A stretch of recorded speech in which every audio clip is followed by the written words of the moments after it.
Vamos a orar para dar gracias al Señor por esta oportunidad. Amado Dios, en esta mañana te damos gracias, te glorificamos, te alabamos, Señor, porque tú eres grande en misericordia. Te rogamos que tu Santo Espíritu tome control, Señor, de este culto que tenemos virtual, y te damos gracias por todos aquellos que se han conectado en esta hora, por aquellos que nos siguen también. Te rogamos que tu Espíritu Santo pueda, Señor, darnos siempre entendimiento del estudio de hoy día, y rogamos siempre que podamos estar atentos también a cada parte de este capítulo 9 que vamos a estudiar. Te rogamos que nos ayudes, siempre nos abras el entendimiento para poder crecer en el conocimiento y madurar también en este tiempo, Señor, donde pasamos momentos difíciles, donde de seguro tú tienes muchas cosas que enseñarnos, y te damos gracias por todas las bendiciones que hoy tienes para cada uno de nosotros. Para todos mis hermanos en Cristo, que en diferentes lugares vienen reflexionando a través de la palabra en este tiempo, Señor, que conmemoramos o hacemos memoria, mejor dicho, de la resurrección de nuestro Señor Jesucristo. Te damos gracias en el nombre de Jesús. Amén y amén. Bien, hermanos y hermanas, vamos entonces a entrar con nuestro estudio. Hoy nos toca estudiar el capítulo 9, como les habíamos dicho ya. Son 27 versículos y no lo voy a leer los 27 versículos a lo largo del estudio en esta mañana. Lo que queremos que usted se concentre, vamos a mirar los versículos. Son tantos versículos que esperamos siempre poder alcanzar el tiempo que tenemos para estudiar, y le pedimos que ustedes siempre se concentren en el texto y de ahí tratar de reflexionar, entender en su debido contexto, como en muchas ocasiones lo hemos indicado, ¿no? Que un texto hay que leerlo en su contexto. Como ya habíamos venido estudiando, esta iglesia de Corintio, habíamos dicho que es una iglesia donde congrega muchos hermanos de diferentes lugares. Algunos están de tránsito, algunos que son propios del lugar, pescadores, posiblemente gente dedicada ahí al comercio, personas a la artesanía, y muchas personas también que tenían que ver con este tema de transporte de materiales, de productos de diferentes pueblos, y muchos de ellos greco-romanos. Y también habíamos dicho que también en la congregación es posible también que estén algunos judíos que se han convertido al cristianismo, ¿no? Eso para no olvidarnos que la iglesia de Corinto es una iglesia así, ¿no? Heterogénea, y donde también hay personas muy humildes, sencillas. También es probable que estén congregando algunos que eran esclavos, y también algunos que son sus amos, ¿no? Que en alguna ocasión habíamos dicho que son algunos poderosos, tienen estatus, pero están ahí en la congregación. Lo que nos muestra esta carta es una carta donde podemos darnos cuenta de los problemas que tenía esta iglesia, ¿no? Si bien es cierto, encontramos una iglesia que manejaba muchos dones espirituales, pero eso no lo libraba también de que tengan problemas internos dentro de la iglesia. Por eso habíamos estudiado ya desde el capítulo 1 algunos grupos que hay en la iglesia y que están causando divisiones, ¿no? Y a lo largo luego de los diferentes capítulos que hemos estudiado, nos hemos dado cuenta también ahí que la centralidad estaba en el Cristo crucificado, y habíamos también hablado de este Cristo crucificado, la importancia en una realidad de división. Y también habíamos visto en algún momento en el capítulo 3 los que son colaboradores de Dios, y nosotros también hacemos ese trabajo ahora de ser colaboradores de Dios, ¿no? Y luego también en los siguientes capítulos habíamos visto también algunos problemas por causa de la inmoralidad. Dentro de la iglesia se toleraba el pecado de la inmoralidad sexual. Habíamos visto un caso de fornicación. Y luego también en el capítulo 6 habíamos estudiado los problemas que habían internamente, que eran llevados hacia el ámbito civil, donde las autoridades civiles realmente estaban atendiendo posiblemente algunas situaciones internas, conflictos dentro de los mismos hermanos, y algunos pues habían llevado sus problemas hacia el ámbito civil, donde están las autoridades que juzgan conflictos, problemas, litigios, todo lo que hoy día también lo hace un poder judicial, ¿no? Y luego también habíamos visto en el capítulo 7 todo lo que tenía que ver con algunos problemas dentro de los matrimonios cristianos y no cristianos.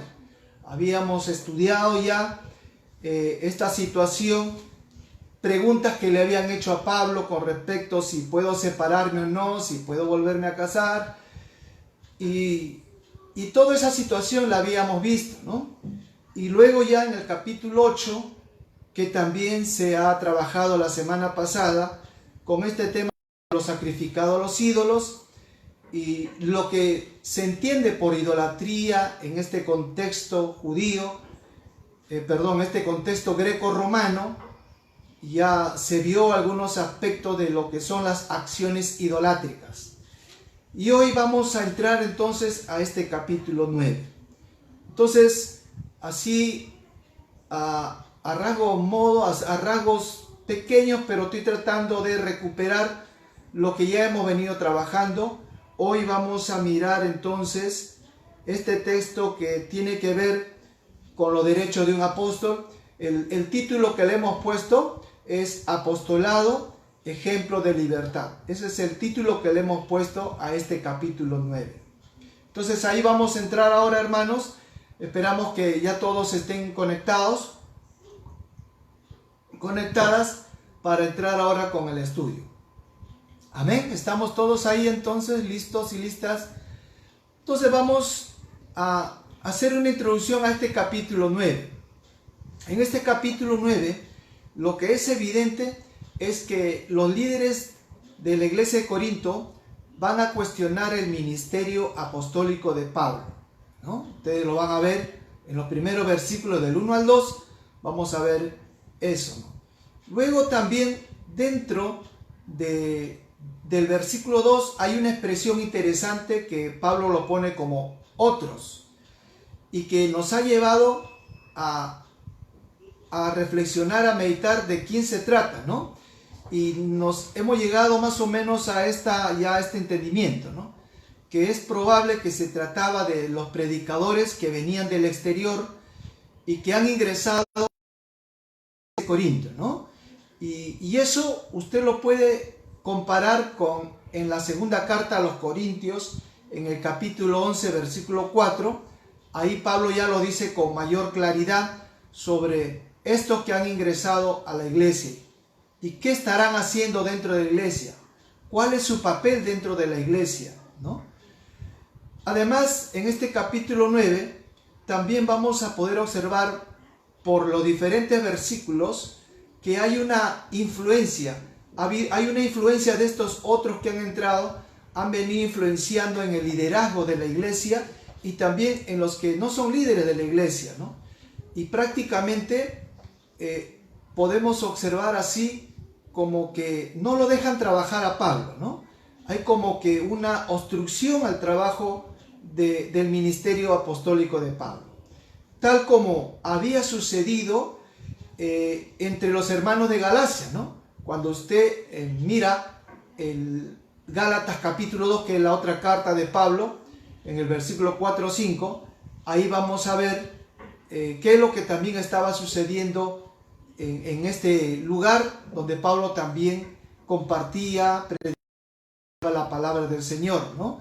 Cómo también habían invadido su privacidad. También en este capítulo 9 vamos a observar que Pablo va a apelar a dos cosas importantes que debemos tener presente también para hoy, ¿no? Que Pablo siempre cuando va a reclamar algo, va a exhortar también, lo hace siempre teniendo en cuenta lo que él ha aprendido. Y qué él aprendió y qué lo puso en práctica. Dos elementos importantes, uno de ellos es la equidad y lo otro es la reciprocidad. Entonces, Pablo aprendió que en el cristianismo tenemos que actuar de manera equitativa, pero también tenemos que ser recíprocos con nosotros, ¿no? Nosotros recibimos muchas bendiciones y también damos muchas bendiciones, ¿no? Entonces, en la vida diaria, normal de los seres humanos, el cristianismo se caracteriza porque era un cristianismo donde se era justo en todo, es decir, eran equitativos también y eran recíprocos. Y esto es lo que más o menos en esta parte también vamos a encontrar. Y esto de la equidad y reciprocidad está bastante ligado a esos otros que están dentro de la iglesia. Como ya habíamos dicho, son predicadores externos. Estos están siendo sostenidos económicamente por la iglesia y Pablo no ha sido considerado para ser sostenido. Prácticamente lo han excluido de este derecho. Y no solamente Pablo, sino todos los que trabajaban con él. Y esto era un tipo de injusticia dentro de la iglesia. Y Pablo va a enfrentar esa situación, ¿no? Finalmente también en este capítulo 9 vamos a darnos cuenta, como habíamos visto en los capítulos anteriores, la libertad en Cristo que tenemos, ¿no? Pablo va a usar de esa libertad en Cristo y va a rechazar ese sostenimiento económico y terminará luego exhortando a ser como los atletas que corren por un premio, y a través de ello va a motivar que debemos obtener la corona incorruptible y que vendría a ser el premio como recibían los atletas, un premio que es corruptible, y Pablo dice nosotros los cristianos debemos correr por una corona incorruptible, ¿no? Entonces, lo de detalles lo vamos a ver luego cuando lleguemos a los versículos que resaltan ello. Ahora vamos a ya entrar a los versículos que vamos a estudiar. El primer bloque que tenemos que mirar es desde el 1 al 12. Ahí vamos a observar este tema de los derechos de un apóstol del Señor. Ahí vamos a mirar todo eso y vamos a ver algunos versículos para ver algunos aspectos también dentro de este bloque bastante grande que tiene 12 versículos. Veamos entonces, empecemos por el versículo 1. El versículo 1 dice así: no soy apóstol, no soy libre, no he visto a Jesús el Señor nuestro, no sois vosotros mi obra en el Señor. Ahí podemos darnos cuenta que hay varias preguntas retóricas y esas preguntas yo las voy a convertir en otra forma, pero que dice lo mismo. Pablo estaría diciendo así: yo soy apóstol, yo soy libre, yo he visto al Señor nuestro, ustedes son mi obra en el Señor, ¿no? Entonces Pablo lo dice retóricamente, pero eso es lo que le está diciendo al inicio de este capítulo 9, ¿no? Pablo es directo en sus 4 afirmaciones. ¿Por qué lo dice? Es la pregunta. Por lo que hemos visto ya en todo este capítulo 9, hemos estudiado, Pablo necesita que la iglesia reconozca su autoridad apostólica. Eso es lo que Pablo va a intentar hacer, que se le reconozca esa autoridad apostólica.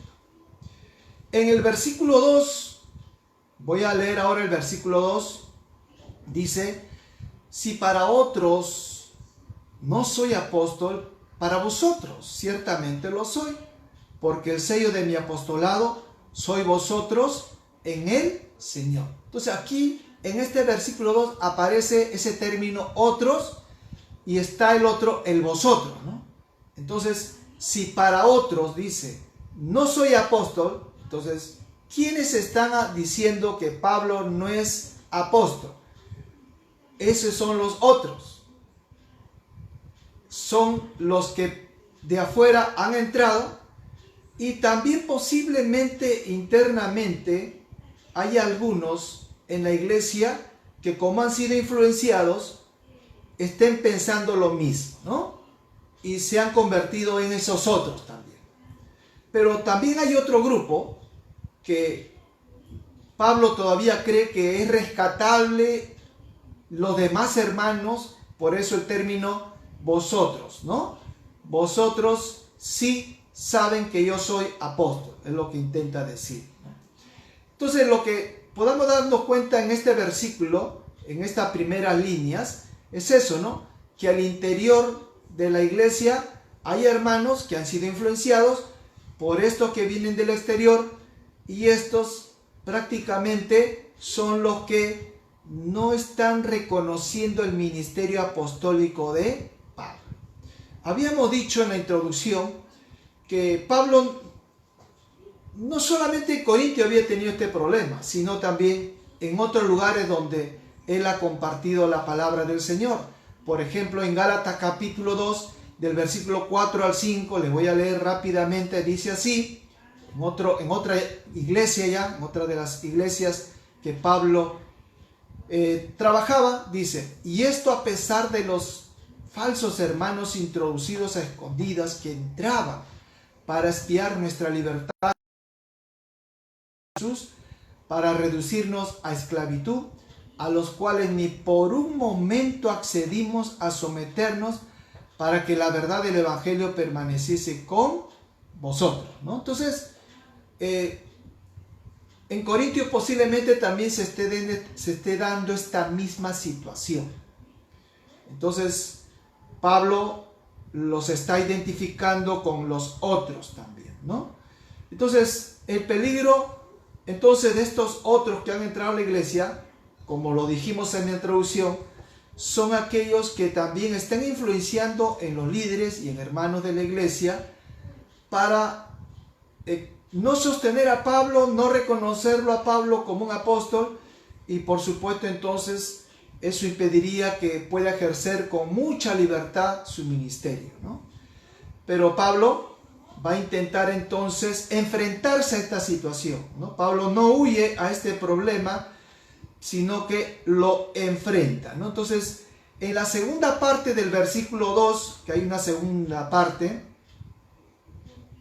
dice: porque el sello de mi apostolado soy vosotros en el Señor. Entonces, ese término sello llama mucho la atención, y en el contexto, el sello era una característica de las personas cuando tenían propiedades y tenían que cuidar sus propiedades.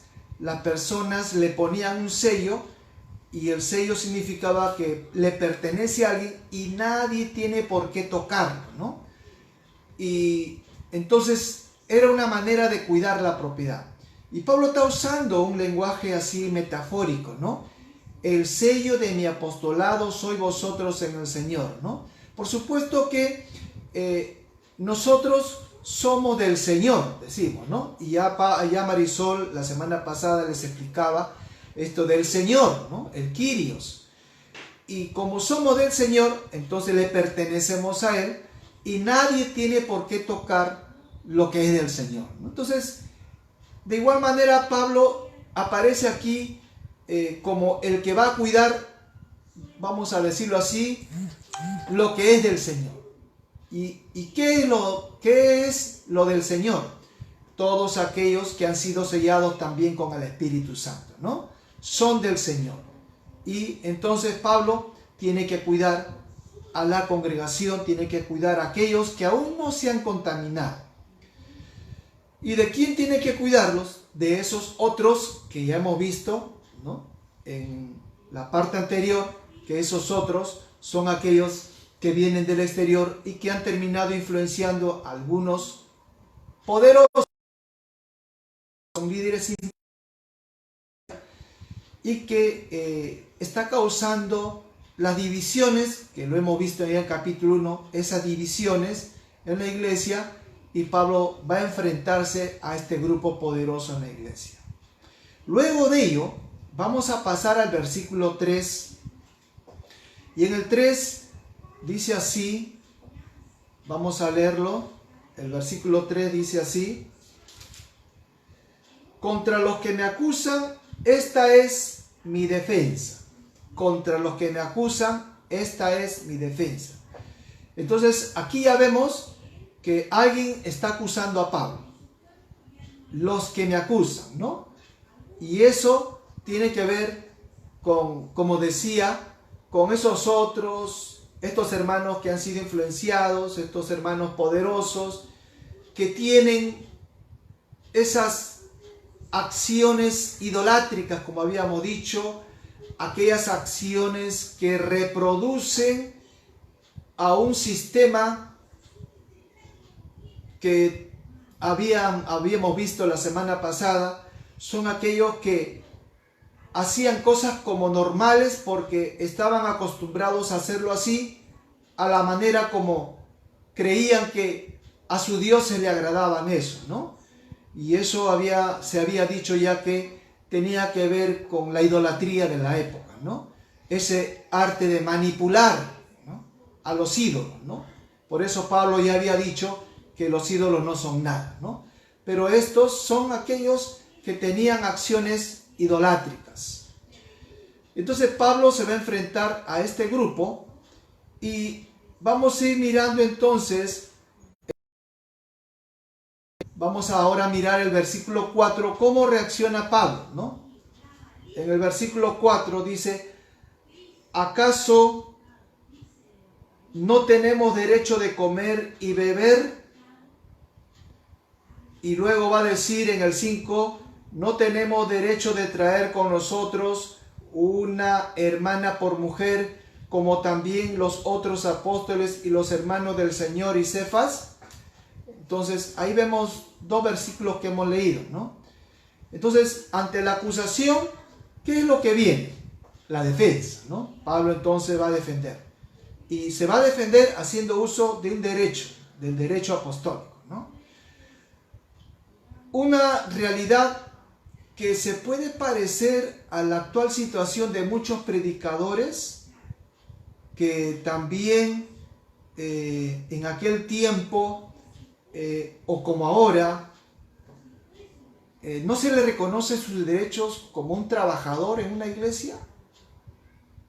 Por supuesto que en estos tiempos, las iglesias de ahora, se le exige, el Estado exige, que este trabajador tenga un seguro de salud, CTS, beneficios laborales, porque son reconocidos, ¿no? Pero en el tiempo de Pablo no existía eso, ¿no? Entonces, los derechos, claro,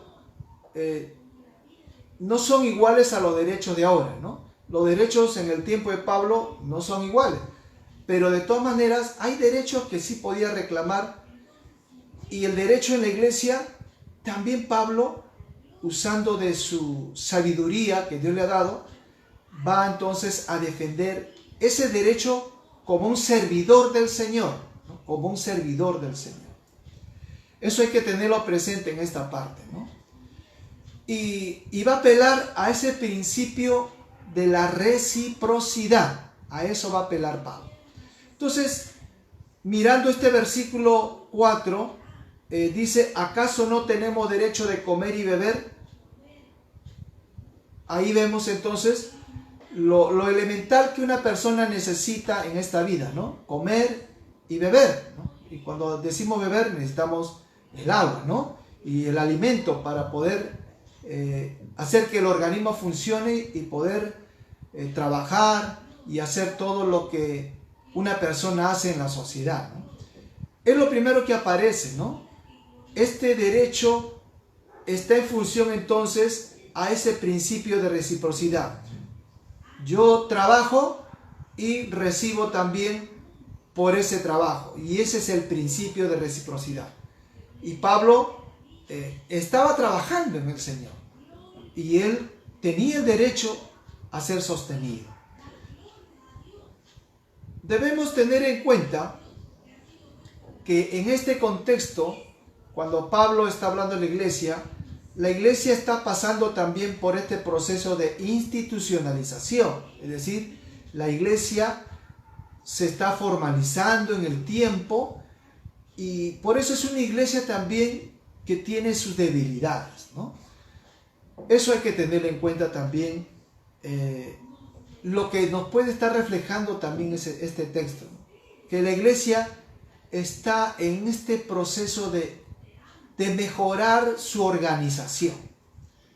¿Qué más nos dice el texto? El versículo 5 dice, en forma de pregunta, Pablo le dice a los hermanos, ¿no tenemos derecho de traer con nosotros a una hermana por mujer como también los otros apóstoles y los hermanos del Señor? Entonces, aquí en este versículo 5 vamos a ver tres cosas que hay que resaltar aquí. Lo primero es el ministerio de las mujeres en Corinto, ¿no? Pablo aquí cita a una mujer, ¿no? Dice, no tenemos derecho de traer con nosotros una hermana por mujer como también los otros apóstoles y los otros hermanos del Señor y Cefas. Entonces aquí tiene que ver con las mujeres. Parece ser ya que en este versículo se pone en evidencia el ministerio de las mujeres que acompañaban a los apóstoles, acompañaban a los predicadores en este trabajo misionero.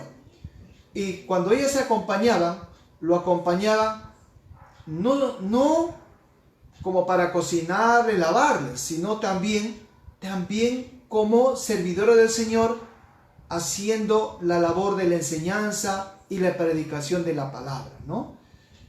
Y yo me preguntaba, ¿no será que esto era lo que le molestaba también a los hermanos, como hoy le molesta a muchos hermanos y no están conformes con que las mujeres también sean predicadoras, sean mensajeras de Dios, sean maestras del Señor?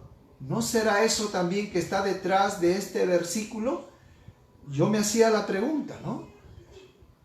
Pero también el otro problema es que si Pablo dice, ¿acaso no tenemos derecho de que ellas también puedan participar de este ministerio? ¿No tienen ellas también derecho a participar del ministerio de la palabra? Y Pablo lo hacía con toda libertad, como ya habíamos dicho. Pablo es un hombre que va a actuar conforme a la libertad que tiene en el Señor. Y eso también nos lleva a la siguiente, ¿no? Hacer memoria. Jesús y las mujeres. Cuando hacemos un recorrido de los evangelios y en especial el de Marcos, vamos a ver que en el capítulo 15 de Marcos, en el versículo 40 y 41, van a aparecer muchas mujeres que vinieron desde Galilea para apoyar el ministerio de Jesús. Y no solamente acompañaban a Jesús, sino también que servían económicamente, sostenían al ministerio de Jesús. Entonces las mujeres también hacían esa labor, y ya eso en el Evangelio de Marcos se ve claramente, y Pablo posiblemente esté haciendo lo mismo que hacía nuestro Señor Jesucristo. Trabajaba con las mujeres, juntos hacían un equipo de trabajo, y las mujeres hicieron una labor muy importante que hoy decimos con toda seguridad que las mujeres también son hermanas que tienen el don, el ministerio para enseñar, para predicar. No le podemos quitar ese ministerio que el Señor les ha dado. Lo tercero que me gustaría resaltar en este versículo 5 es también el ministerio del trabajo de las parejas, ¿no? Ya Pablo había dicho, también en Romanos capítulo 16:3, había mencionado a esta pareja de Aquila y Priscila, que eran los colaboradores de Pablo, y que también esta pareja tenía una iglesia en su casa, y los dos ejercieron este ministerio de la palabra, y eran colaboradores del Señor, colaboradores de Pablo, ¿no? Que son colaboradores también del Señor. Entonces, este versículo 5, entonces, nos pone en evidencia el ministerio de las mujeres, nos pone en evidencia que también las mujeres contribuían no solamente con el servicio al Señor, sino también económicamente, y también que las mujeres podían trabajar en pareja con sus esposos, y luego también podían trabajar en un equipo de hombres con hombres, y no había ya esta limitación por el contexto también. Las mujeres van a actuar con la misma libertad que tienen los varones, las mujeres también van a trabajar en esa misma libertad que aprendieron de Pablo, ¿no? Entonces, eso es lo que debemos resaltar en este versículo 5. Luego pasamos al versículo 6, voy a leerles, dice: ¿o solo yo y Bernabé no tenemos derecho de no trabajar? En este versículo 6 me llamó la atención esto. Dice: ¿o solo yo y Bernabé no tenemos derecho de no trabajar? ¿Cómo entender esto? Pablo aquí está también poniendo en evidencia que él hacía un trabajo, como hoy lo decimos, secular. Tenía que trabajar con sus manos para poder autosostenerse. ¿Cuál era el problema? Que cuando llegaba a la iglesia para hacer su trabajo, él, como todos nosotros, nos agotamos, nos cansamos, y al final ni siquiera nos sostienen, ¿no? Como diría Pablo, entonces, por eso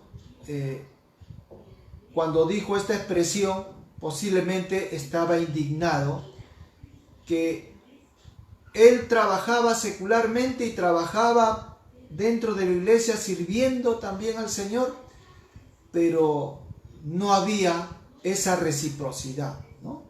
Entonces, este de no tenemos derecho a no trabajar, está hablando con el descanso también que él necesitaba, como todo trabajador, todos los que trabajamos, hemos trabajado en algún momento en alguna empresa, en algún lugar. El domingo siempre nos decían que es el día de descanso, ¿no? Y todo trabajador tiene que descansar, porque el cuerpo necesita ese descanso, ¿no? Y entonces, cuando Pablo dice, no tenemos derecho, Bernabé y yo, también a descansar, diríamos, eso es lo que está diciendo Pablo, ¿no? Entonces, este tipo de situación se estaba presentando entonces en la iglesia de Corinto, ¿no? Y no solamente Pablo, sino también cuando lo menciona Bernabé, es muy probable que también eso sucedía con los otros colaboradores de Pablo, ¿no? Trabajaban duramente, arduamente, y cuando llegaban a la iglesia seguían trabajando y no descansaban, y para no recibir el sostén que necesitaban los siervos del Señor, ¿no? Entonces, ahora la pregunta que yo también me hacía, ¿y por qué no lo quieren sostener? ¿Por qué no quieren? Entonces aquí, más adelante veremos algunos detalles, pero ya podemos intuir que esto era una actitud vengativa contra Pablo, quien ya se ha venido enfrentando desde el capítulo 1 a estos poderosos en la iglesia, a estos hermanos que también les ha dicho carnales, inmaduros, que no tienen la sabiduría de Dios. Entonces, Entonces parece ser que esto era un acto de venganza contra Pablo. Y cuando digo un acto de venganza, tiene que ver también con una acción idolátrica, como ya algo de eso se dijo la semana pasada, ¿no? Esa manera de vivir como antes, ¿no? La vieja manera de vivir, que también lo dice Pablo, esa manera vieja de vivir tenía que ver con un ídolo. Y por eso decimos que es una acción idolátrica, ¿no? En conclusión de este versículo, de los versículos 4 al 6, diríamos a manera de conclusión en este pequeño bloque, entonces Pablo va a apelar al principio de la reciprocidad para ser sostenidos. Y cuando decimos ser sostenidos, estamos hablando de la comida, la bebida, de poder contribuir con un fondo económico para llevar a las hermanas en el servicio misionero, a los apóstoles, a todos los que están sirviendo fuera de la iglesia, porque la evangelización se hace afuera de la iglesia, ¿no? Y es lo que, como muchas iglesias lo hacemos hoy día, ¿no? Se hace un trabajo para afuera. Y dentro de nuestra iglesia de ahora, algunos le llamamos los obreros del Señor. Algo así, parecido, parece ser que estaba sucediendo en la iglesia de Corinto, ¿no? Habían obreros que salían a hacer este trabajo, ¿no? Pero eso es lo que Pablo entonces está apelando a este principio de la reciprocidad. Luego pasamos a un segundo momento que es del 7 al 9. Voy a leer el versículo 7, dice así: ¿Quién fue jamás soldado a sus propias expensas? ¿Quién planta viña y no come de su fruto? ¿O quién apacienta el rebaño y no toma la leche del rebaño? Todo está en forma de preguntas. Si ustedes se han dado cuenta, todo se ha formulado en forma de preguntas, ¿no? Que claro, y si yo lo convierto en positivo, le quito las preguntas, diríamos, los soldados, ¿no?, reciben su salario, ¿no? La expensa tiene que ver con salario, ¿no? El que trabaja en el campo también tiene que comer del fruto del campo, ¿no? Porque ese fruto del campo se vende, ¿no? Y tiene que recibir el trabajador del campo. El que trabaja cuidando animales, ¿no? El pastor de las ovejas, de los cabritos, los animales, también tiene que tomar la leche del rebaño, que vendría a significar el salario que recibe un pastor de ese rebaño, ¿no? Entonces, todos estos términos que está usando Pablo son, diríamos, las pruebas que respaldan también un reclamo que uno hace, ¿no? Todos estos que he mencionado, soldado, el que trabaja en la viña, el pastor del rebaño, todos estos trabajan y reciben un salario. Y Pablo también lo que está diciéndole a ellos, miren, voy a tratar de decirles de la manera más sencilla que todos tenemos derecho a la comida, todos tenemos derecho porque estoy trabajando para el Señor, diríamos, ¿no? Entonces, aquí aparece esta palabra que he introducido yo de salario, ¿no? Esa palabra de expensas que aparece en la Reina Valera, en el versículo 7, tiene que ver con opsonio, que es en el griego, que tiene que ver con pago, salario, expensa, también compensación, ¿no? Tiene varios significados, ¿no?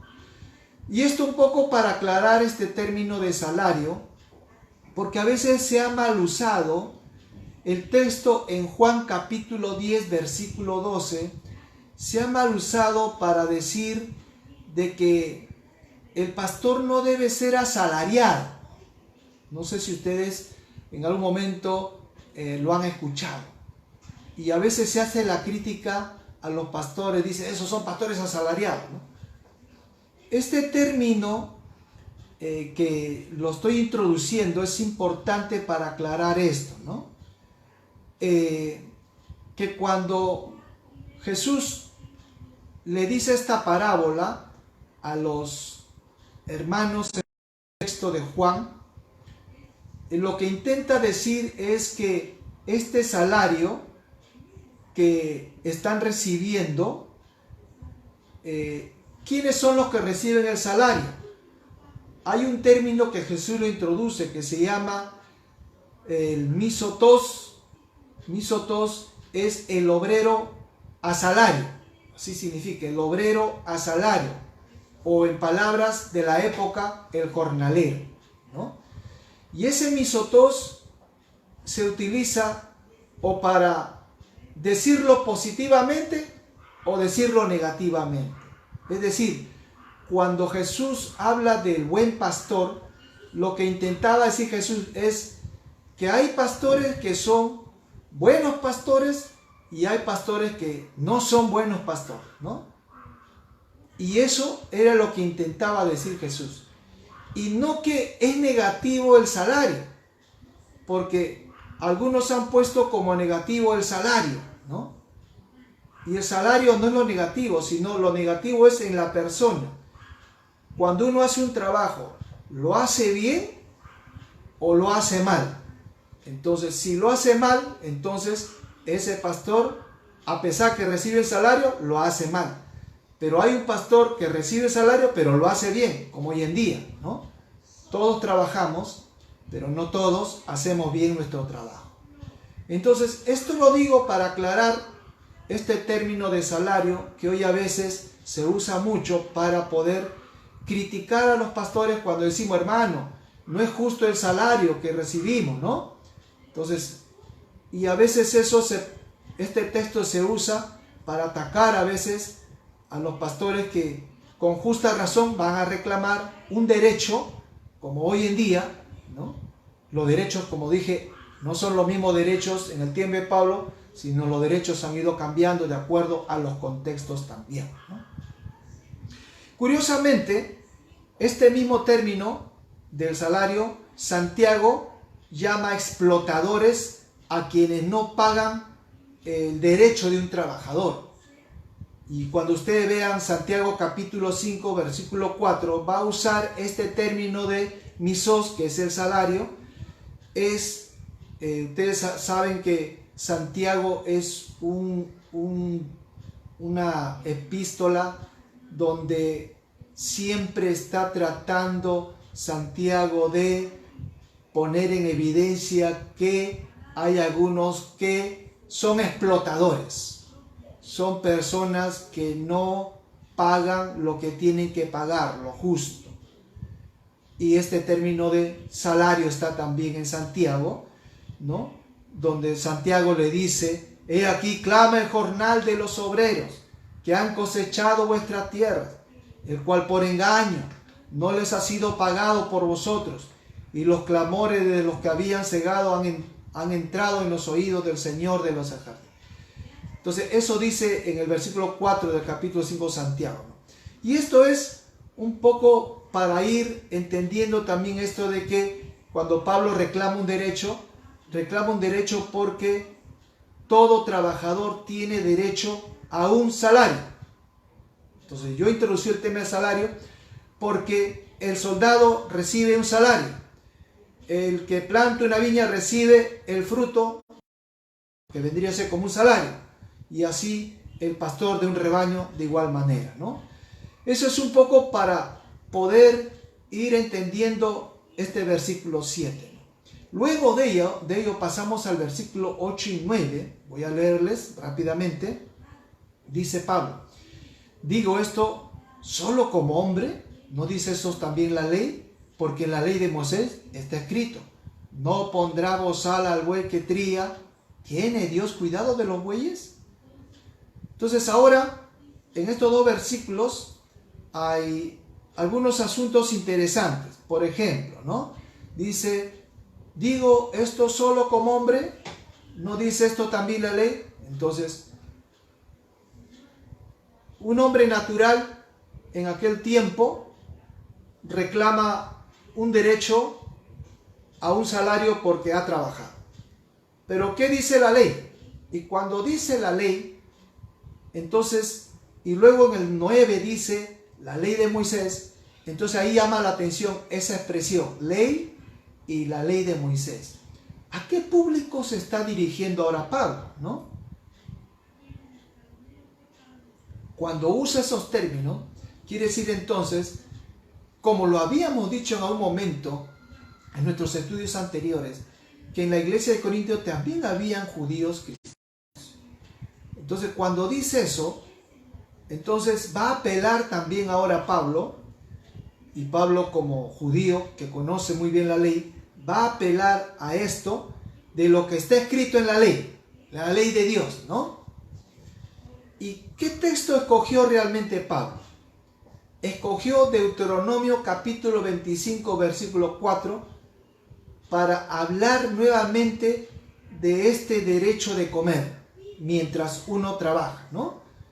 Y fíjense que ahora, en el versículo 9, donde Pablo ha citado, no pondrás bozal al buey que trilla, Dios tiene cuidado de los bueyes. Fíjense que ahora Pablo va a usar esta ley, que era una ley para los animales que trabajaban.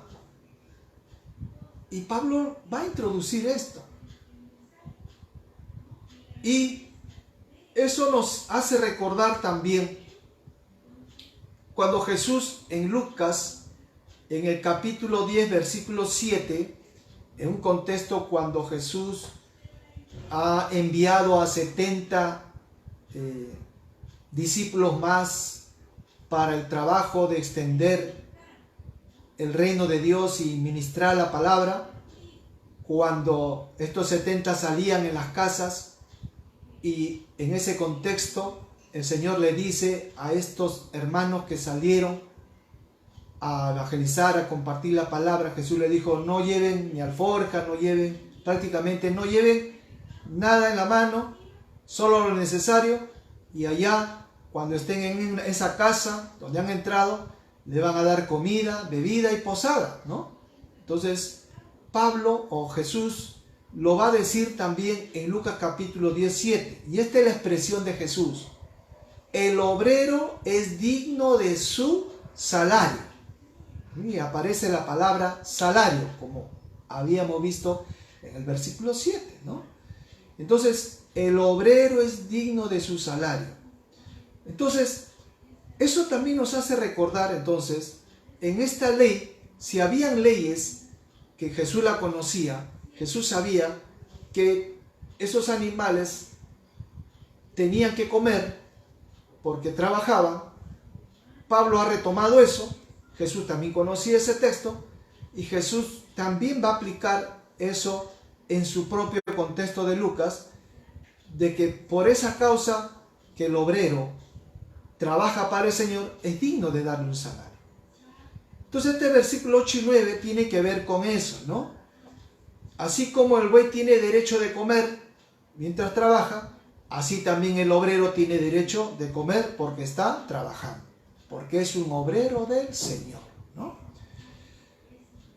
Eso es lo que está detrás también de eso.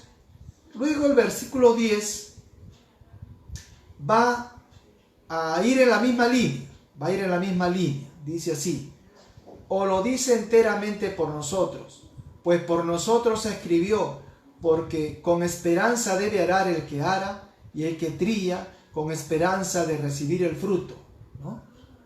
Con esperanza de recibir el fruto. Entonces introduce el tema del campo, ¿no? En el 10 se introduce, en el 9 vemos el animal, ahora en el 10 vemos también el tema del campo. El arar tiene que ver con el campo, el trillar tiene que ver con el campo, y el fruto tiene que ver con el campo. Entonces, ese recibir del fruto tiene que ver con el sostenimiento para el que ara, para el que trilla, ¿no? Diríamos, entonces, en concordancia con lo que venimos hablando del versículo 7, entonces que el recibir el fruto es recibir un salario, porque uno es un trabajador del Señor, ¿no? Es un obrero del Señor. Pero el versículo 11 también va en la misma línea, dice: si nosotros sembramos en vosotros lo espiritual, es gran cosa si segáramos de vosotros lo material. Entonces ahora aquí hay una especie de metáfora también, ¿no? Si nosotros sembramos, ¿no? O sea, Pablo se pone aquí como en plural, nosotros sembramos. ¿Qué sembramos? La palabra del Señor, ¿no, hermanos? Entonces, si los colaboradores del Señor, los apóstoles y todos los que colaboraban en este ministerio, sembraban la palabra, y lo espiritual vendría a ser la palabra aquí, ¿no? Es gran cosa si cegáramos de vosotros lo material. ¿Qué cosa era lo material entonces? Porque así como uno siembra, uno recoge de la siembra. Eso está hablando aquí Pablo, ¿no? Entonces, así como hemos sembrado nosotros lo espiritual, ahora tenemos que recoger también de ese trabajo ese fruto que vendría a ser lo material. ¿Y qué es lo material? El sostenimiento del obrero del Señor, que vendría a ser el sostenimiento de los ministerios que había ya en la iglesia, ¿no? Entonces, este versículo 11 también está en concordancia con el 10, con el 8, con el 9 y con el 7, ¿no? Y en el versículo 12 aparece nuevamente el término otro. Voy a leerle, dice: si otros participan de este derecho sobre vosotros, ¿cuánto más nosotros? ¿Qué observamos ahora en este versículo 10? Aparece una vez más el término otros. Pero, ¿qué cosa hacían los otros? Dice, si otros participan de este derecho. ¿Cuál derecho? El derecho a recibir ese salario, ¿no? Esa retribución. A eso se está refiriendo Pablo. Quiere decir entonces que esos que habíamos dicho al inicio, en el versículo 2, esos otros que son los predicadores itinerantes externos que han ingresado a Corintios, eran sostenidos por la iglesia de Corinto. Recibían ese salario, recibían el sostenimiento a la labor que venían haciendo. Pero, ¿por qué no lo hacían con Pablo y sus otros colaboradores? Entonces este versículo 12 nuevamente pone en evidencia lo que estaba ocurriendo ya en la iglesia, ¿no? Que habían otros que sí estaban recibiendo lo que el Señor había dicho, lo que hemos visto en la ley: los animales trabajan y comen, el del campo también, el soldado también. Entonces, pero estos otros sí le están dando, le están sosteniendo, pero no es lo mismo el derecho también de Pablo y sus colaboradores, ¿no? También tenemos derecho, es lo que está diciendo detrás. ¿Y por qué a nosotros no se nos trata igual, diríamos? Eso nos lleva entonces al tema de la discriminación. Entonces Pablo y sus colaboradores están siendo discriminados en la iglesia. Y esta discriminación es una acción idolátrica. Entonces, ¿por qué? Porque era una práctica del mundo. Era una práctica que ya se hacía porque detrás de un ídolo están sus acciones que le hacían al ídolo. Y era una práctica común en aquel tiempo, ¿no? Es un poco para recuperar lo que se ha venido diciendo en el capítulo 8, ¿no? Que las acciones de las personas son prácticas idolátricas. Y la discriminación es una práctica idolátrica, hermanos. Y Pablo se enfrenta a esa práctica idolátrica de la discriminación. Amén, hermanos. Y Pablo luego, en ese mismo versículo, termina diciendo así, ¿no? Pero no hemos usado de este derecho, sino que lo soportamos todo por no poner ningún obstáculo al evangelio de Cristo, ¿no? Entonces, así termina en la segunda parte, ¿no? Que eso lo veremos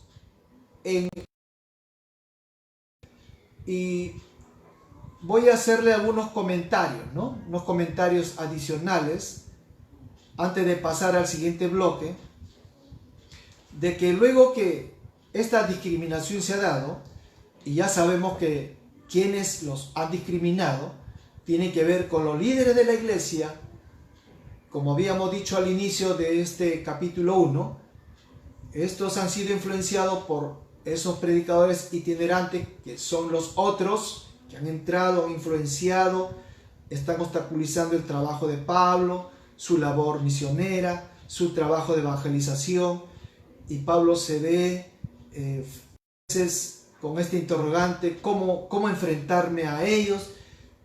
¿Cómo lograr que ellos entiendan? Por eso esta carta tiene ese tinte, ¿no?, de enfrentamiento, ¿no? Conflicto también diríamos.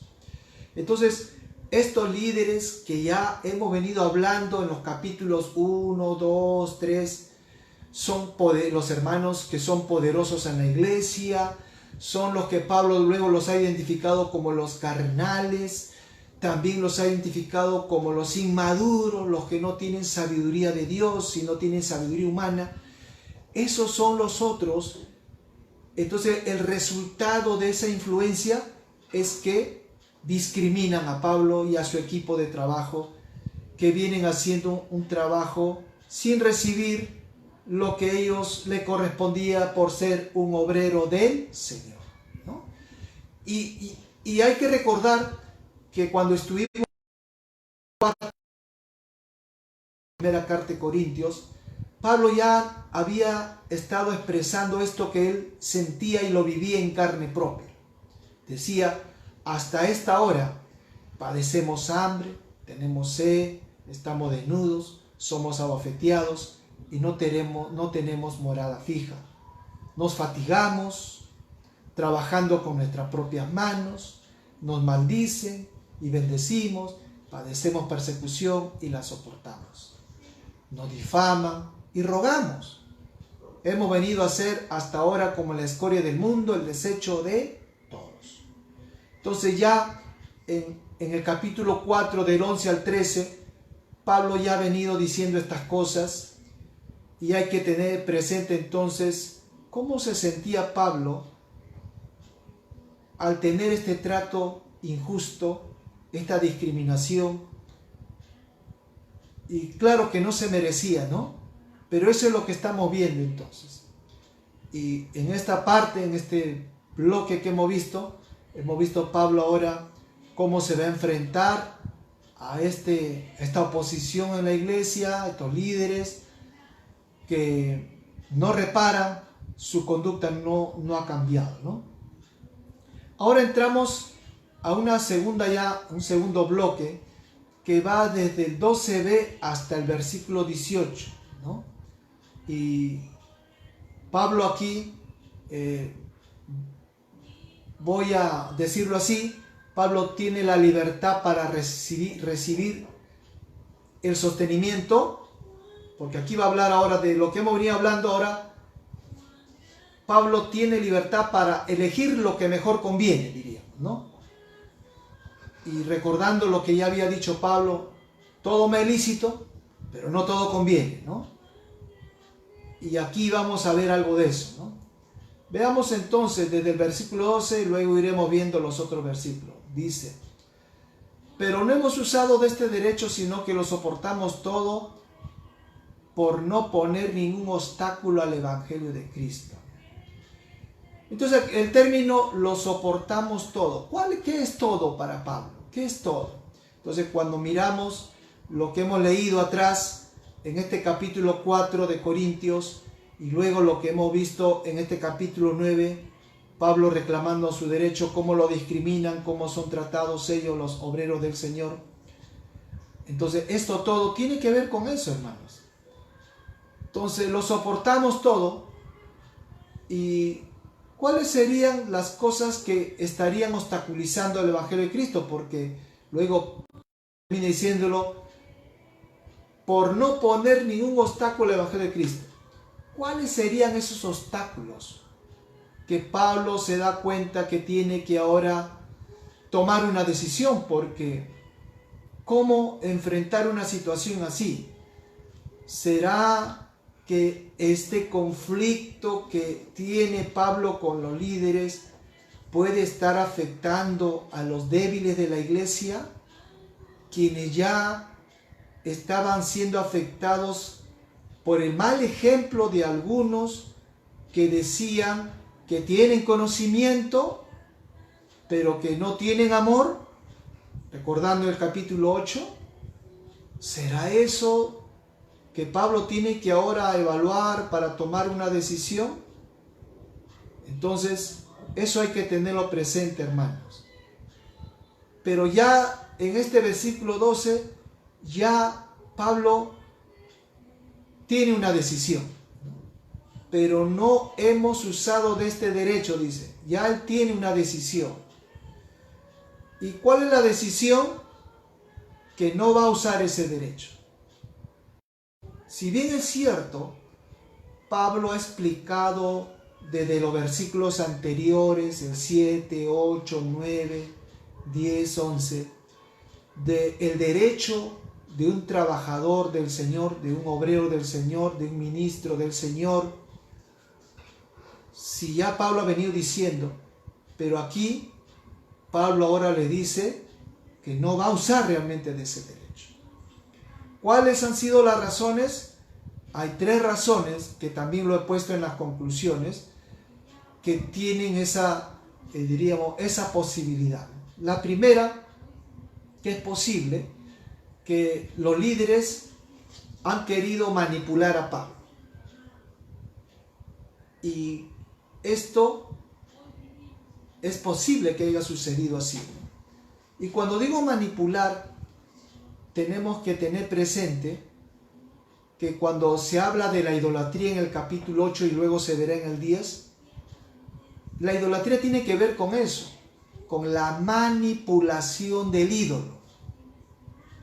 Entonces, están mirando a Pablo como un ídolo e intentan querer manipular a Pablo como un ídolo, como se trata a un ídolo. No habla, que no reclama el ídolo, y lo tratan al ídolo según sus ideas. Pero ¿cuáles son las ideas que hay en el mundo? Es la que ya hemos venido observando: discriminación, no reconocer el ministerio del que trabaja. Aún el buey, siendo animal, tiene mejor trato que el que tiene Pablo, que el que tienen sus colaboradores, ¿no? Entonces, Pablo, ¿y por qué quieren manipular a Pablo? ¿De qué? Porque ¿qué condicionante le están poniendo posiblemente? Y cuando uno ha observado el capítulo 1, 2, 3, Pablo todo el tiempo ha estado exhortando, corrigiendo lo que no estaba bien en la iglesia. Y por corregir lo que no estaba bien en la iglesia, entonces ellos van a tomar esta actitud vengativa, como lo hemos visto, pero también manipuladora. Y Pablo no se va a dejar manipular, porque Pablo se va a comportar como un ejemplo de líder, pero también como un ejemplo en la libertad que tiene en Cristo Jesús. Pero la libertad siempre en la línea de Jesús, de hacer lo recto, de hacer lo justo. Porque tenemos libertad, pero no para hacer lo injusto, sino la libertad para hacer lo justo, para hacer lo correcto, porque eso es lo que aprendió del Señor, y Pablo por eso decía: yo imito al Señor, ¿no? Eso está posiblemente ahí. La segunda posibilidad tiene que ver con los débiles de la iglesia, que ellos ya habían sido afectados en el capítulo anterior, habían sido afectados por la actitud idolátrica de estos líderes, que comían de lo sacrificado a los ídolos, y sus hermanos débiles que aún no han madurado veían eso, y eso debilitaba su débil conciencia. Entonces Pablo posiblemente estaba pensando en ellos. Cuando reclama eso Pablo a los líderes, también estaba pensando en los débiles.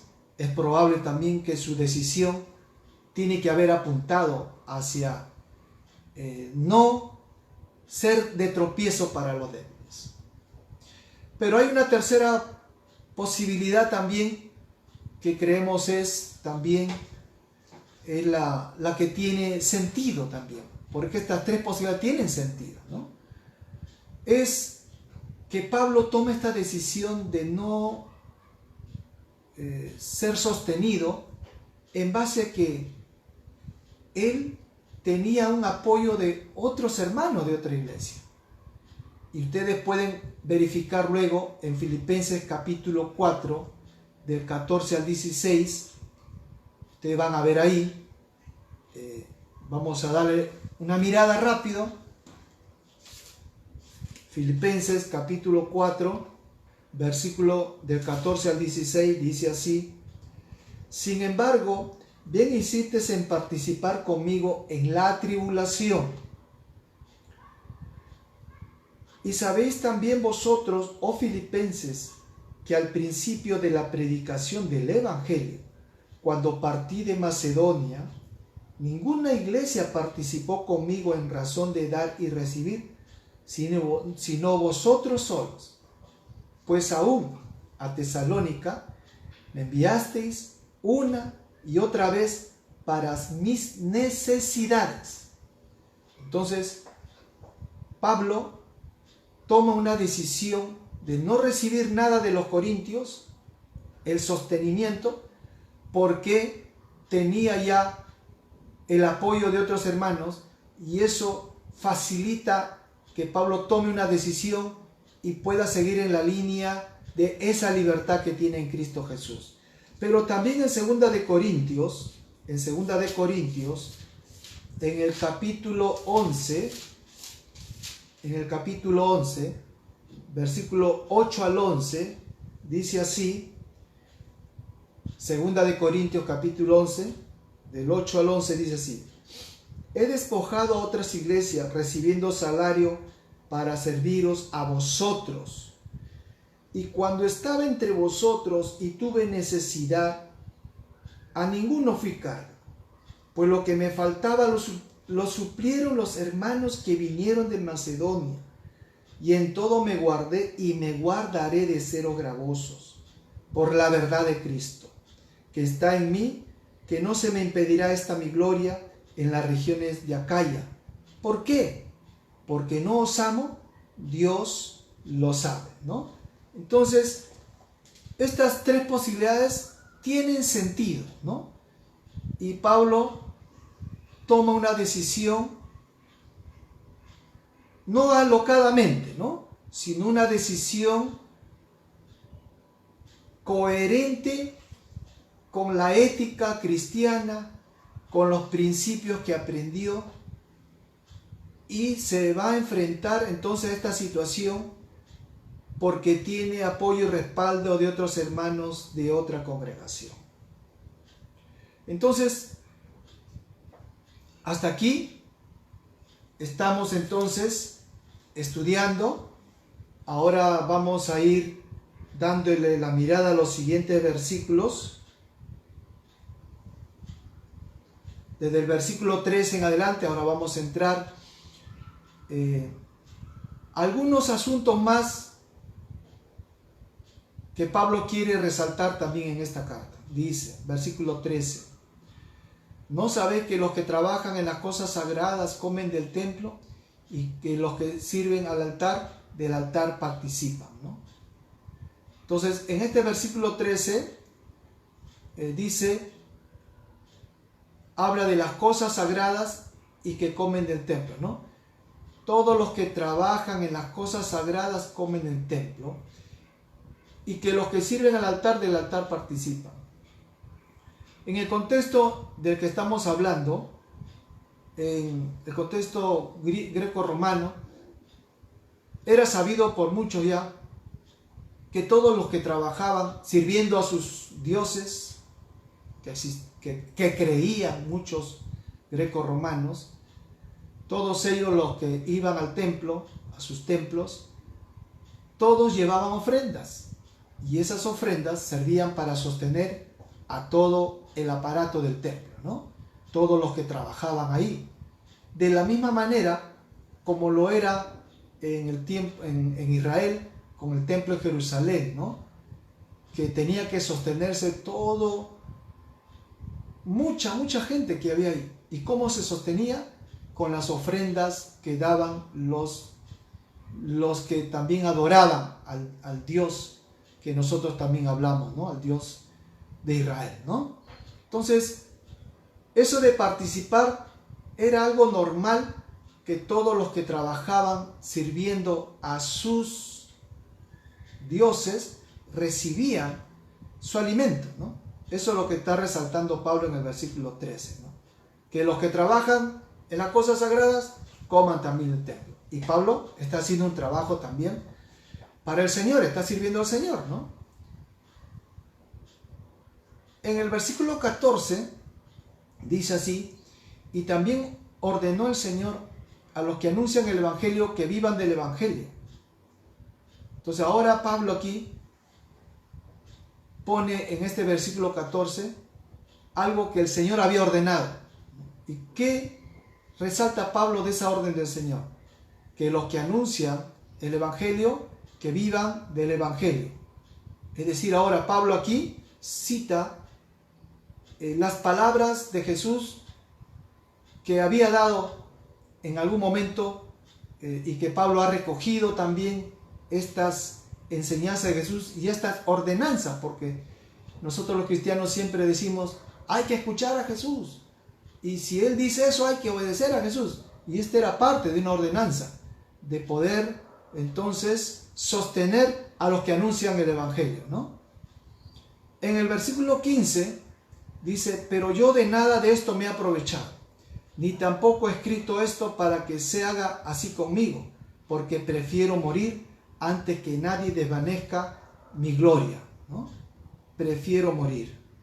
Entonces Pablo aquí en el versículo 15 ya lo dice ya así, con toda libertad, dice que no va a hacer uso de su derecho. Es decir, él dice, prefiero morir antes que nadie desvanezca esta mi gloria. ¿Cuál es su gloria? Luego lo va a decir más adelante también, ¿no?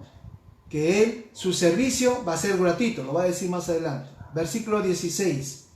Pues si anuncio el Evangelio, no tengo por qué gloriarme, porque me es impuesta necesidad, y hay de mí si no anunciar el Evangelio. Es decir, para Pablo, es una necesidad anunciar el Evangelio. ¿Qué dice ahora el 17? Por lo cual, si lo hago de buena voluntad, recompensa tendré. Pero si de mala voluntad, la comisión me ha sido encomendada. En palabras más sencillas dice, igual tengo que anunciar el Evangelio. Si no me quieren sostener, ya. Igual lo voy a hacer, ¿no? Y voy a decirlo así, allá ustedes con el Señor. Allá ustedes que no me quieren sostener. Pero yo voy a seguir haciendo lo que el Señor me ha dicho, que anuncie el Evangelio, ¿no? ¿Qué más dice? En el versículo 18 dice, ¿cuál pues es mi galardón? Que predicando el Evangelio, presente gratuitamente el Evangelio de Cristo, para no abusar de mi derecho en el Evangelio, ¿no? En palabras más sencillas dirían, la predicación se hace entonces de manera gratuita y queda en la conciencia de las personas, de los líderes de Corintios, el no haber cumplido con esta orden del Señor de sostener a todo el que predique el Evangelio. Entonces Pablo aquí, en este 18, entonces habla que el Evangelio hay que presentarlo gratuitamente. Es cierto, hermanos, que cuando uno predica el Evangelio de Jesús no tiene precio, ¿no? Cuando a uno le piden hacer una conferencia o en alguna disciplina, siempre le dicen al expositor, este va a ser tus honorarios porque tanto es lo que podemos darte, ¿no? Tanto. Y se ponen de acuerdo. Y dice, bueno, si te me dan tanto, ok, ¿no? Pero aquí Pablo no le pone precio. El Evangelio no tiene precio, hermano. La salvación no tiene un precio. Nuestra salvación es gratuita. Por tanto, el Evangelio es gratuito. Pero se espera siempre que los que son parte de la comunidad cristiana deberían sostenerlo, tal como el Señor les había ordenado, y eso ya Pablo lo dijo. Por tanto, entonces, en Corintios va a quedar esto en la conciencia de estos hermanos líderes que no han medido las consecuencias, y por tanto tenemos ahora un Pablo bien parado, es un ejemplo de líder, un ejemplo en el ministerio, que no va a ceder a ninguna manipulación, que él va a seguir predicando el Evangelio, le guste o no le guste, va a exhortar, va a corregir y va a seguir en esa línea hasta el final de su vida, ¿no? Entonces, hay algo que debemos tener presente, que no lo hemos dicho en alguna parte, no lo dije, ahora lo digo aquí para cerrar esta parte, que aquí en el mundo de los Corintios había muchas filosofías populares donde muchos de estos filósofos entregaban sus prédicas y sus consejos que daban a la población. Todo eso lo hacían, pero recibían unos honorarios. Le daban diríamos, un sostenimiento, aunque sea una comida, pero se la daban, ¿no? Eso es lo que hay que tener presente. Pero cómo los hermanos de la iglesia, si le podía tratar a un siervo del Señor, y cómo en el mundo, diríamos, se trataba mejor a estos filósofos, ¿no? Pero la iglesia estaba peor que el mundo, diríamos, ¿no? Por tanto, entonces ahora, habiendo terminado este segundo bloque, pasamos al último bloque. ¿Qué tal, hermanos y hermanas? ¿Estamos siguiendo? Bastante largo nuestro texto, ¿sí? Espero que estemos conectados con el texto. Ahora vamos a entrar desde el versículo 19 al 27. Vamos a hablar ahora de la afirmación de un apóstol libre, ¿no? Y vamos a leer desde el 19 hasta el 23. Esta primera parte vamos a leerlo. Por lo cual, siendo libre de todos, me he hecho siervo de todos para ganar a mayor número. Me he hecho a los judíos como judío para ganar a los judíos, a los que están sujetos a la ley, aunque yo no esté sujeto a la ley, como sujeto a la ley para ganar a los que están sujetos a la ley. A los que están sin ley, como si yo estuviera sin ley, no estando yo sin ley de Dios, sino bajo la ley de Cristo, para ganar a los que están sin ley. 22. Me he hecho débil a los débiles, para ganar a los débiles. A todos me he hecho de todo, para que de todos modos salve a algunos. 23. Y esto hago por causa del Evangelio, para hacerme copartícipes de él. Entonces, 19, 20, 21, 22, 23, en modal lectura, ¿qué cosa encontramos en estos versículos? Siempre este término aparece, ¿no? Para ganar en el 19, en el 20. En el 20 hay dos veces, para ganar en el 21, en el 22 para ganar, ¿no? Entonces, todo lo que, las acciones de Pablo es para algo, para ganar, dice, ¿no? Para ganar a mayor número, en el versículo 19. Entonces, dice, él siendo libre de todos, ¿qué se ha hecho? Siervo. ¿Y por qué se hace un siervo? Porque quiere ganar a mayor número. En el segundo, me he hecho, dice, a los judíos como judío, para ganar a los judíos. Luego dice, a los que están sujetos a la ley como sujetos a la ley, para ganar a los que están sujetos a la ley. Y luego en el 21, a los que están sin ley, para ganar a los que están sin ley. Me he hecho débil a los débiles, para ganar a los débiles, ¿no?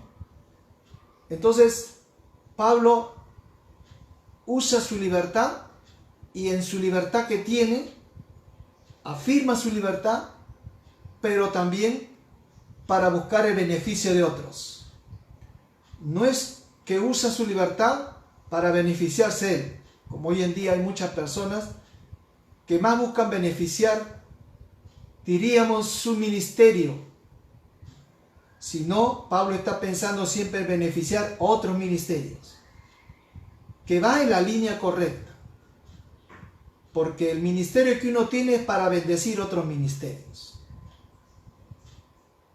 Y el Señor sabe que Pablo es una persona coherente. Él afirma entonces su apostolado en la libertad que tiene para favorecer a otros, aunque eso también tiene su contraparte. ¿Cuál es? Que se van a oponer otros también hacia él. ¿Por qué? Porque no caminan en esa línea. Como habíamos dicho, no caminan en la línea justa, en la coherencia, en la justicia, en lo recto, en lo sabio, sino su camino es como el mundo, camina, discriminando, manipulando, excluyendo. Entonces, todos estos versículos nos hablan entonces de la libertad de un apóstol del Señor. ¿Qué más sigue? Desde el 24 al 27, vamos a concentrarnos ahora aquí porque Pablo va a exhortar y también va a dar un ejemplo de los atletas que él lo coloca en esta parte final de este capítulo 9. Dice el versículo 24: ¿no sabéis que los que corren en el estadio, todos a la verdad corren, pero uno solo se lleva el premio? Corred de tal manera que lo obtengáis. Este primer versículo es el ejemplo de los corredores, y Pablo conocía de los juegos ísmicos de aquel tiempo, y estos juegos, como hoy en día existen también los juegos, ¿no? Diferentes juegos en el mundo también hay, y eso existía también en el tiempo de Pablo, y él seguro ha observado cómo se comportaban los atletas, ¿no? Y entonces Pablo introduce este tema de los atletas para enseñar algo, darle un mensaje, ¿no? Estos atletas se preparan, y cuando estos atletas se preparan, estos atletas tienen reglas, normas del atletismo, y todo buen atleta sabe que debe cuidarse de las reglas del juego, porque si no respeta las reglas del juego los descalifican, ¿no? Como hoy en día, ¿no? Todo deporte tiene sus reglas, por eso existe la tarjeta amarilla, la tarjeta roja en el campo deportivo, ¿no? Entonces las reglas están dadas. Y cuando las reglas están dadas, entonces no es bueno las trampas. Y aquí voy a utilizar este término, las trampas. Un corredor no hace trampas. Un predicador no hace trampas. Un ministro del Señor no hace trampas para beneficiarse. Si no hace lo correcto, respeta los principios de la palabra del Señor, porque eso es lo correcto que debe hacer un elegido, un llamado con vocación al servicio del Señor. Entonces, todos dice, corren, todos los corredores salen a correr. Y Pablo dice, corred, dice, está en imperativo, ¿no? De tal manera que lo obtengáis. ¿Qué cosa se obtiene? Un premio. Corredor corre por un premio, ¿no? De esa manera también el mensaje es, vamos a correr, todos van a correr en la obra del Señor, todos diríamos estamos corriendo, todos estamos participando como el atleta, pero no hay que hacer trampas, hay que correr respetando las reglas, y si uno corre legítimamente, entonces cuando llegas a la meta, entonces tienes tu premio. Eso es lo que está intentando decir Pablo. 25, ahora en el 25 dice, todo aquel que lucha, de todo se abstiene, ellos a la verdad, para recibir una corona corruptible, pero nosotros una incorruptible. Entonces, cuando habla de la lucha, miren que en aquel tiempo, hermanos, ya existía el boxeo. En esta época existía este deporte del boxeo. Entonces ese boxeador se preparaba para luchar, ¿no? ¿Cómo voy a pelear con el contrincante? O sea, que él se preparaba. Y todo boxeador se alimenta bien, no trasnocha, por decirlo así como hoy en día, ¿no? No se emborracha, no pasa mala noche, como hoy en día se le pide a los jugadores cuando están en la selección, ¿no? Que deben concentrarse, no deben amanecerse, tienen que tener un tiempo pues de concentración, ¿no? Y el entrenamiento de todos los días, ¿no? Los jugadores entrenan, todo eso lo hace un deporte, el luchador, el boxeador hacía lo mismo, ¿no? De eso está hablando Pablo, de ese boxeador. Dice que este boxeador de todo se abstiene, claro, de todo lo que no le conviene a su cuerpo, ¿no? Eran disciplinados, ¿no? En pocas palabras, estos luchadores eran disciplinados. Detrás de eso está la disciplina, ¿no? Entonces, y ellos eran muy disciplinados, y ellos, ¿por qué lo hacían? ¿Cuál es el fin? De querer obtener una corona, dice, corruptible. ¿Cuál era? El premio, ¿no? Recibir un trofeo. Claro, hoy en día pues recibe trofeo, pero también reciben dinero, ¿no? Porque también hay cosas que han cambiado en el tiempo, ¿no? Pero nosotros, dice Pablo, y Pablo habla en plural, nosotros, una incorruptible, dice. Entonces nosotros también debemos, ¿no? Ser disciplinados, abstenernos de cosas que no ayudan a mi vida espiritual, ¿no? Disciplinado para estudiar, disciplinado para llegar a la iglesia puntual, disciplinado para poder hacer el servicio al Señor. La disciplina en todo el ámbito de la vida, ¿no? Y todo eso para lograr ser aprobado por el Señor y recibir una corona incorruptible, que es el premio del Señor. Sin las prácticas idolátricas, porque eso de abstenerse, ¿de qué hay que abstenerse? De no discriminar, de no manipular a nadie, de no ser injusto, de no calumniar a las personas, de no dar el pago justo que se merecen las personas por el trabajo que vienen haciendo, porque esas descalifican al corredor.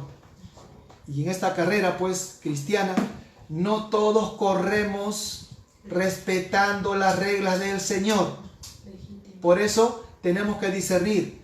No todo lo que brilla es oro. Eso hay que tener presente.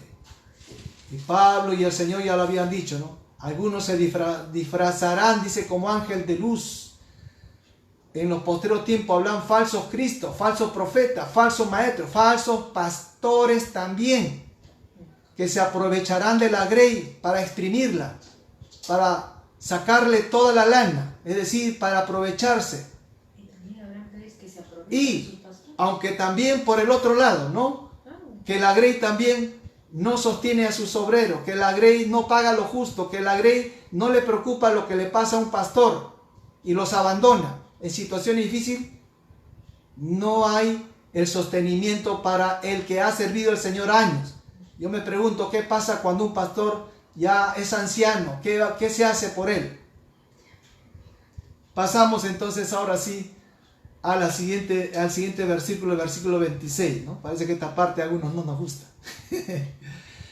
Dice, en el versículo 26 ahora, así que yo de esta manera corro. Pablo dice, de esta manera yo estoy corriendo. Está en primera persona. Yo de esta manera corro, pero no como a la aventura, de esta manera peleo. Cuando dice no como a la aventura, es decir, él no corre alocadamente.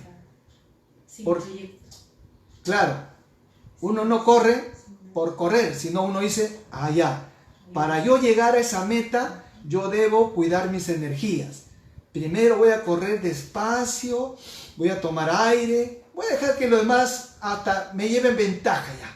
Pero luego de ello, en la siguiente tal vuelta, en la 20, faltando 5 vueltas, ahí voy a usar toda mi energía, ¿no? Entonces, eso significa usar la razón, usar el discernimiento, tener estrategia, tener un plan para poder llegar a la meta y ser el ganador. Y Pablo tiene un plan. Pablo no trabaja alocadamente, ¿no? Tiene un plan y ese plan él sigue fielmente para poder lograr que el evangelio se propague, ¿no?